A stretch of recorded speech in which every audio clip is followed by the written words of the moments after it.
New Level Cap Podcast is a show about fun, friends, game design, and all things otherwise.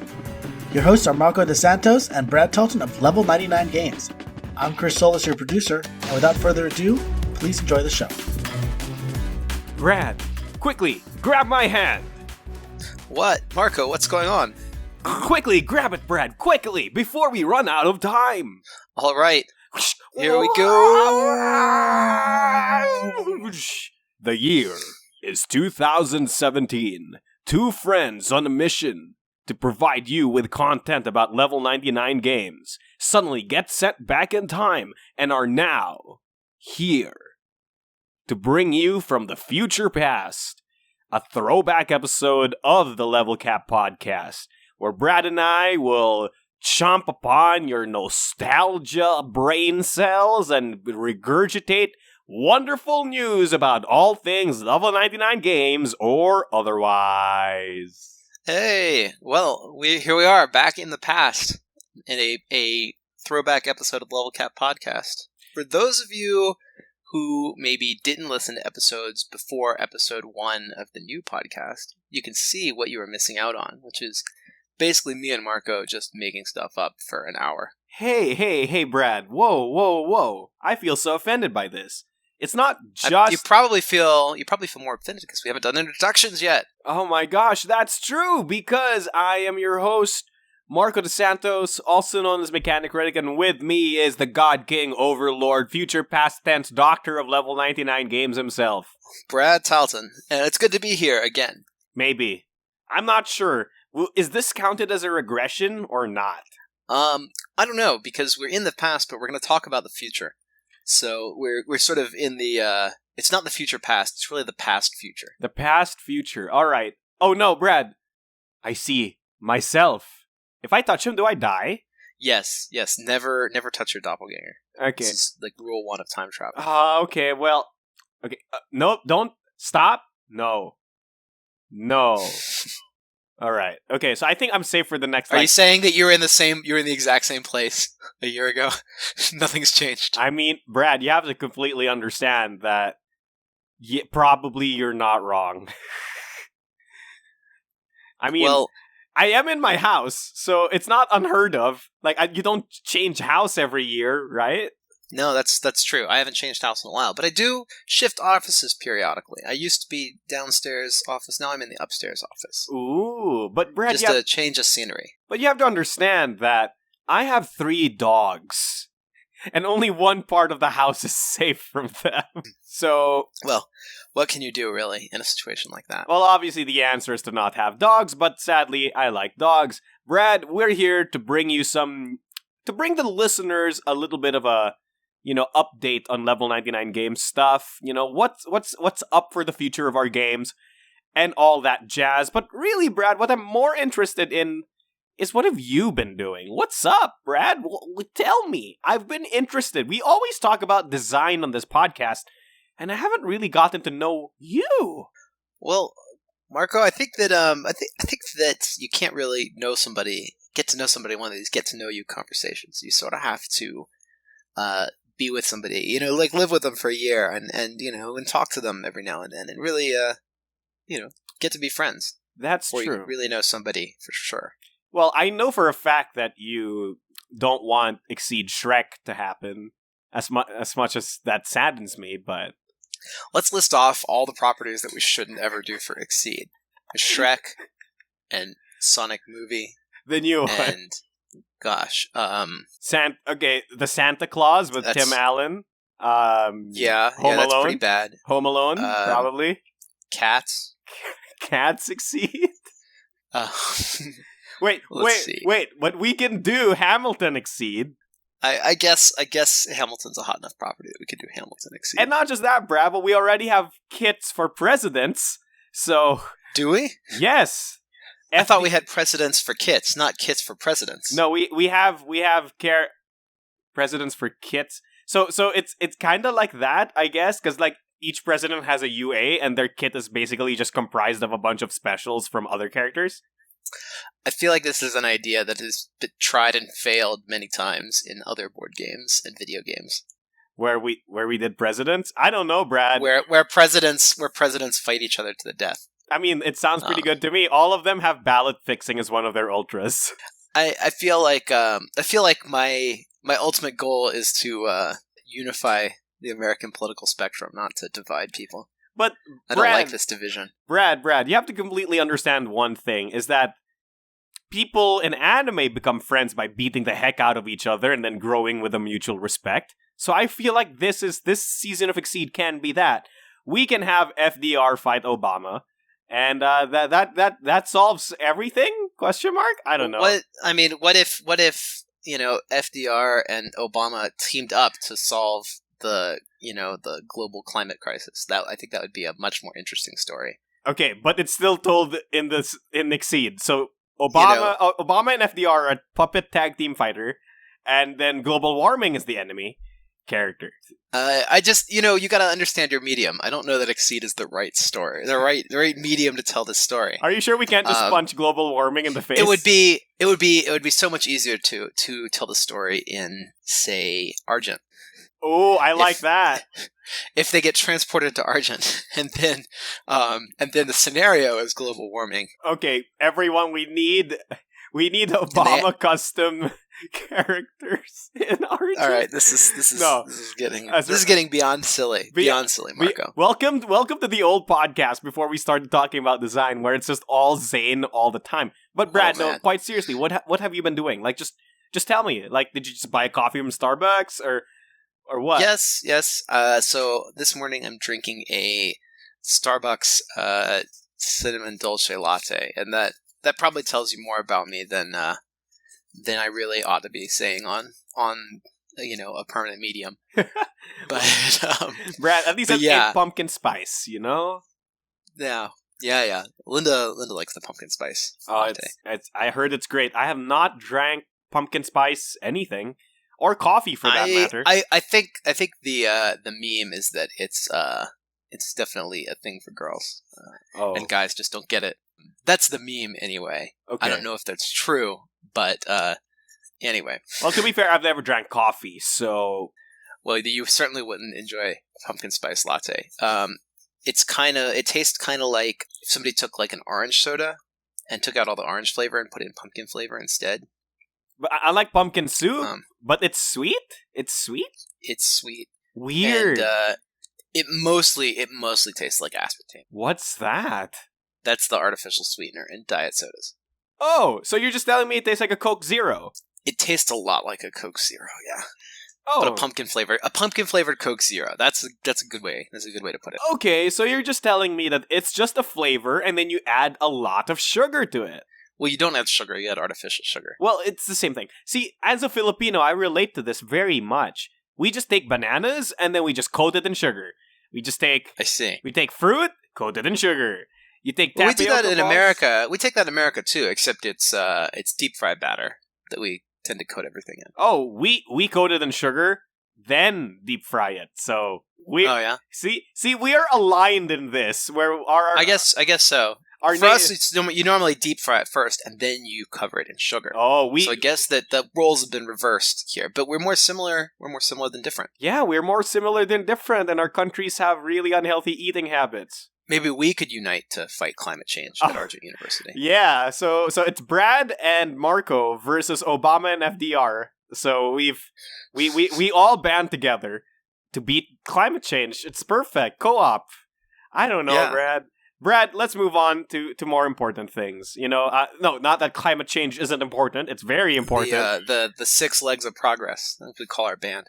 The 6 legs of progress? Yeah. But there's 4 of us, and we have 8 legs. Yeah, but FDR didn't walk. Oh, Brad. Oh, no. Oh, Brad. All right, no, Brad. Seriously, thanks for asking, but I've been doing fine. I'm absolutely okay. I've been playing a lot of Exceed. I've fallen in love with Super Skullman 33. Very fun character. Yeah. Yes. Good. I'm glad to hear, and I'm glad that Exceed is doing so well. We have really big plans for Exceed for the future, and we're gearing up to do the next 3 or 4 years of Exceed to kind of get ahead of ourselves, have groups of characters in progress that so that we have a better handle on how the meta is developing and on the balance. So we're making some mechanical balancing tools, and that's something I'm really excited about. All right, so actually, let's talk about that after the short break that we'll have. I know this is a throwback episode, but we still need the break because Brad and I have loved the break. We love the break so much. Okay, we can't. We eat Kit Kats during the break. Yeah. Have a break. Have a Kit Kat. Give me a break. Give me a break. Break me off a piece of that Kit Kat bar. Chocolatey sweet, so good to eat. I want to have a piece of that Kit Kat bar. Also, apparently, this commercial is what spawned Chance the Rapper. Wow. What a world we live in. I only know one jingle from, like, American products, and it's like the one goes like, shake up the happiness. You know, the one that goes like that? I guess. I'm not sure of that one. I think it's what Coke. Is that for? It's Coke. Like, but they're telling you to shake up a Coke in the commercial? They're telling you to shake up the happiness or something? Yeah, but if you shake up a Coke, you're not going to be happy once you open it. Maybe that's like the worst. That's kind of antithetical. That's true. Maybe marketing just sucks. Maybe Coke marketing sucks. That's wrong. Coke marketing, some of the best marketing, but like yeah. Well, anyway, we could talk about American snack food products for ages, but this isn't as long and rambling as our old past episodes. So let's look to the future. Have you signed up for our newsletter? The Level 99 Games newsletter is the best place to keep up with the latest news, events, and releases. Click the link in the description and join today. All right, Brad, welcome back from the break. Brad and I have decided that it's time to talk about serious stuff. Instead of joking around about presidents or Exceed Shrek, we're going to be... I'm crossing my arms. I'm putting on my dark glasses now. Serious. Super serious. I'm serial, actually. So we're going to be talking about the future of Level 99 games, our plans, our hopes, our dreams, our aspirations. So Brad, tell us, what's in store for Level 99 games? You mentioned a little bit about Exceed. I want to know more. Yeah, so we're planning ahead for games that are going to have sort of a longer life, I guess, series games or living games, as you might call it. If you've listened to the previous episodes, platforms. Yeah. So Exceed and Pixel Tactics, how are we going to come out with new releases on a regular schedule that continue to reinvent the series, but at the same time provide that familiar feeling to our fans? That's what we're working on right now, and we're building some mechanical tools that will help us to balance more quickly and more completely, and to keep our rules in line better. So those are sort of one of the things that we're doing right now. The other thing that we're doing right now is looking at ways to advance our brands. So things like World of Indians, what comes next? World of Seventh Cross, what comes next? World of Millennium Blades, what comes next? And how can we turn these IPs into saleable brands that we could share with, say, t-shirt merchants or other kinds of merchandising groups? What can we do to make it real for the players? That reminds me of that BattleCon shirt we used to have. Oh, I want that shirt. I know, I want that shirt too. But the guys that made that shirt disappeared, and I can't get the rights to it. I'm so mad. I'm so mad. Kind of upsetting. Kind of upsetting indeed. Well, Brad, let's go through that list a little bit. So we're talking about future plans for Exceed and Pixel Tactics. We're talking about the tools that we're using for that, and we're talking about licensing. So let's go through that laundry list. What's our plans for Exceed and Pixel Tactics? Like, are there any upcoming games? I know there's a secret season of Exceed that we have not revealed. We haven't revealed yet, and we might reveal it shortly after, or even shortly before this podcast runs. I'm not sure what Chris has in plans, but that's up to him when he wants to do the reveal. But really more, we're thinking about not just the individual seasons, but the structure of seasons. So we've tried a couple different things. We had 4x4 characters for Red Horizon. We had 4x4 characters for Seventh Cross. We did 3x4 characters for Street Fighter, and we decided we liked that format the best. So for our future seasons, we're going to try and get to this 3x4 paradigm where we have 3 boxes, 4 fighters each, and then 2 one-off fighters for the season. For DLC, quote unquote. Effectively. So 14 characters coming out twice a year, once in spring, once in fall. And we're going to try and keep and hold to that schedule throughout the future. So we're going to attempt to continue that line.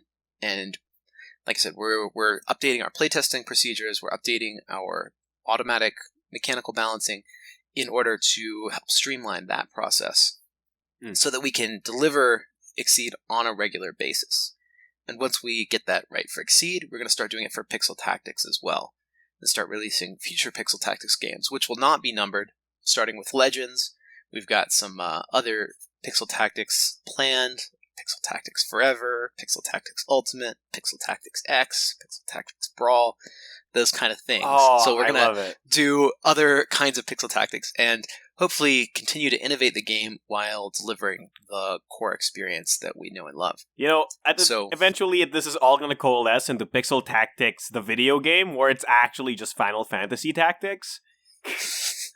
The Pixel Tactics video game, which is in progress now, is much different than Final Fantasy Tactics, actually. I'm really excited about it. It's coming along great.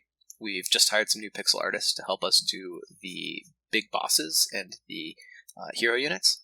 Ooh. The game is coming along. It's going to be single player Pixel Tactics experience, but you can play co-op and versus. So you can actually team up and play 2v1 against the game and go on a 2-player cooperative Pixel Tactics adventure. Yes. So it's going to be a totally new experience for Pixel Tactics. I think that the fans are going to love it. It's going to give you something that the card game hasn't shown you yet, and it's going to be really cool. Yeah, and one thing to note here is that this isn't an always online kind of service game, right? Like, it's not like going to be like Hearthstone or whatever, right? It's a No. It's you buy the game and you've got it, and you unlock all the characters through the adventure. Yeah, so it's like an actual video game. Yes, it's a real video game. It's not a lifestyle game or a service game. It is Pixel Tactics, complete Pixel Tactics adventure. Yeah. So who are we getting to design these characters or these units or these levels or whatever? So Marco, my good friend Marco, is designing the units for the game and building all the character powers. Cameron, of course, programming, and we're bringing on a new pixel artist, and he's still in the trial phase right now of building a unit for us to show how that would work.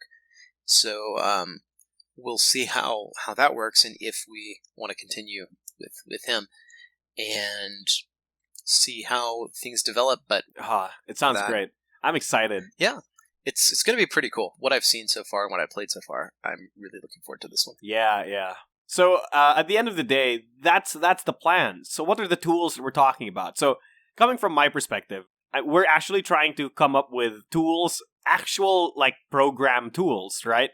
To help us balance our games. Yeah, actual programmatic balance tools. So for Exceed, like a tool that will play each card against each other card in a fighter's kit or in the normal set, and it'll tell you about how effective that card is against the opponent. And then you can test, when you do that, you can interpolate that. You can test one fighter's kit against another fighter's kit, and you can tell approximately how balanced they are by interacting every card against every other card. And you can see what ranges a fighter is most effective at, what their preferred ranges are, what the impact of different boosts are on that analysis, all sorts of stuff like that. It's going to be a really useful system, and it will help us get cards to a balanced state a lot faster. Yeah. And then we can have our human players test it out and verify the results, as opposed to having to find the results first and then have the same group verify them again. Yeah. It'll save us a lot of time because this kind of tool isn't necessarily great for like finding small adjustments, but it's really good at finding outliers. Like that kind of tool, that's what it's really useful for. Yeah, if a card is much better than other cards in the set, we'll know that pretty immediately from this tool, in a way that you would normally have to play 2 or 3 games to figure out. Yeah, and that's rad to me. Coming from the Pixel Tactics side, you could probably like input a unit's like effects and stats, and then the game will tell you, yeah, this card's probably too strong. That's cool. And by balancing for Pixel Tactics, balancing the effects individually, and then looking at the overall platform or the overall card and saying, like, how do all these effects add up to the to form this card's actual power level. Yeah. And and we might discover some cards that are just too good in one way or another. And anyway, I'm looking forward to what the future holds for that system. Oh, and finally licensing, Brad. So we're talking about giving our IPs to other people, and I heard that you've been doing a lot of this recently, like over the past few weeks. I wouldn't say a lot. We've been working a lot on it. Yeah, that's what I meant. Sorry, we're not licensing it out to a lot of people. I'm saying that we've been working on licensing. We've been working on branding, yeah, and that's involves building a branding guide, building some standard licensing contracts, and trying to find folks that want to use our characters and our property, to enhance their worlds. So mostly we've licensed to other folks on Kickstarter.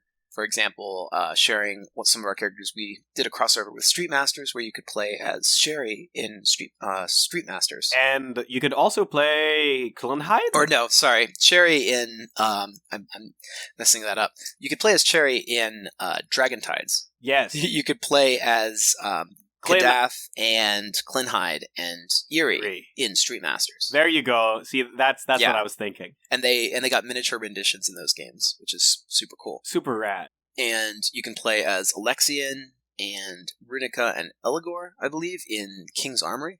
Yeah. We're looking for more ways to expand our worlds and to feature them in other games. So that's going to be pretty cool. I'm excited for that. All right, Brad, 2 questions. Mm-hmm. If Wizards of the Coast came to you and said, Dungeons and Dragons, would you say yes? Dungeons and Dragons World of Indians? Yeah. That would never ever happen. But yes, I would certainly do it. I would certainly have World of Indians be a D&D setting. But Dungeons and Dragons wants to own all their D&D settings, so that certainly won't happen. Okay. And they've got the Magic the Gathering settings to draw from, which have a lot more of this kind of work behind them. So Brad, I don't see that that kind of future. Stop. Don't let realism get in the way of our hopes and dreams, Brad. Well, I don't know. I think what would be more interesting would be, the World of Indians anime, for example, or comic books, or novel series. I see. World of Indians dating sim. 7th Cross dating sim. Exceed Sure, Marco. Sim. You write it. I write it? Okay. So it's a dating sim where you don't date the characters from Pixel Tactics, BattleCon, or Exceed. You date the game systems themselves. So there's Pixel Tactics Kun. So it's Indians Tan. Yeah, I get it. Indians Tan, yeah. Oh, I see where this is going. 7th Cross Chan. This is bad. This is the worst idea you've ever actually had, Marco. This is a new height. Are you sure? Depth. Wait, Brad, let me make it worse. The main character is Shrek. All right, you did. I didn't think you could, but you did. Wow. All right. No, but seriously, Brad, I'm really glad that we're doing this. I'm really excited what could come out of this, because what if there's like a 7th Cross tabletop RPG setting, or I don't know, Indians the musical. I would be into that. Indians the musical. I would do that. Yeah. There's and one thing that it does mean for fans as well is that we're building a lot more artwork, and we're building a more robust and, I'd say, cohesive design for the universe. So you'll see the games look and feel a lot more similar than, say, the similarity between 7-Card Slugfest and Argent and the BattleCon, which all feel pretty different, at least in visual presentation sense. We'll be working to make the games feel more cohesive. You'll feel like you're in the same world each time, and we're kind of capturing that with Imperial and Argent, which feel pretty similar. And I want to bring that forward and capture it in other areas of the series. So we'll see more cool Indians games in the future that bring this paradigm to life. Okay, Brad. So that pretty much does it for the pipeline, where we talk about upcoming Level 99 Games news and updates. And finally, let's move on to our final segment, also known as the News 99, where we answer your questions that have been sent a long time ago, but since we stopped doing this segment, we might as well cull through the remaining ones until they're all done. Brad, are you ready for this? I'm ready. I think we answered all the good ones, so we'll certainly be scraping the bottom of the barrel this time. All right, bonus question. Marco, how do you plan the intros? This is a question we've all wanted the answer to. But the answer is that there is no answer because the intros are completely unplanned. They're completely cold every time. Every time. So whenever you hear Brad react like he's so shocked or surprised or just flabbergasted, that is genuinely his reaction. That's a real react. Yep. That's a real reaction every time. Except for those 2 times when we had to re-record the entire podcast. Wait, that happened twice? Yeah, I'm pretty sure that happened twice. It only happened once in my mind. What? Twice? Once was with Fabio, too. Yeah, once was with Fabio, but what's the other one? I think it was your fault.